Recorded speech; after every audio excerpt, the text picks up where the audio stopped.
Good morning everyone.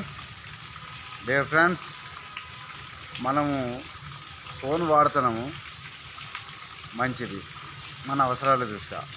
కానీ చూసేటివన్నీ ఆంటీలు అమ్మాయిలు వేసిన కుప్పుగంతులు కాదు బ్రదర్. వాళ్ళు చూపించిన నడుములు, వాళ్ళు చూపించినటువంటి కొన్ని నేను చెప్పకూడదు, అట్లాంటివి కాదు మనం చూడాల్సింది. ఓకేనా? ఒక్కొక్కసారి ఎట్లా అంటే చాలా కోపం వస్తుంది. ఆమ్ ఆద్మీ పార్టీ ఎంపీ రాఘవ చెడ్డా పార్లమెంట్లో ఆయన ఎట్లా ఫైట్ చేస్తున్నాడో తెలుసా?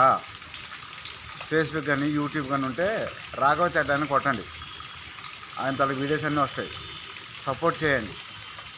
ఆయన ఫైట్ చేసింది middle class, middle class families కోసం మాత్రమే. ఓకేనా?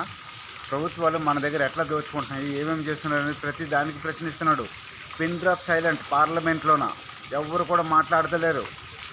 నరేంద్ర మోడీ, అమిత్ షా, నిర్మలా సీతారామన్ కానీ ఈవెన్ చాలామంది కూడా.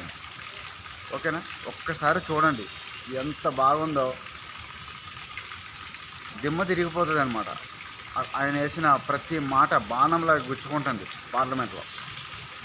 అట్లా ప్రశ్నిస్తున్నాడు, సమాధానం లేదు. ఇట్లాంటివి కదా మనం తెలుసుకోవాలి. వాళ్ళు చూపించిన అడుగులు, వీటికి లైకులు, ఇది కరెక్ట్ కాదు బ్రదర్. ఒకసారి మనం ఆలోచించుకోవాలి. 140 కోట్ల జనాభా గల మన భారతదేశం పేదరికంలో ఉంది. ఇప్పుడు మంచి అభివృద్ధి చెందుతుంది. సో ఇట్లాంటి నాయకులు కూడా మనకు కావాలి. అర్థం చేసుకోండి, నన్నైతే తప్పుగా అర్థం చేసుకోకండి. రాఘవ చెడ్డా గారి కోసం మొన్న కూడా ఒక వీడియో పెట్టాను, ఇప్పుడు మళ్ళీ మిమ్మల్ని చెప్తున్నాను బ్రదర్, చూడండి. నా ఛానల్ మీకు నచ్చినట్లయితే ఫాలో చేయండి, లైక్ కొట్టండి, 10 మందికి షేర్ చేయండి. Thank you so much. జై హింద్.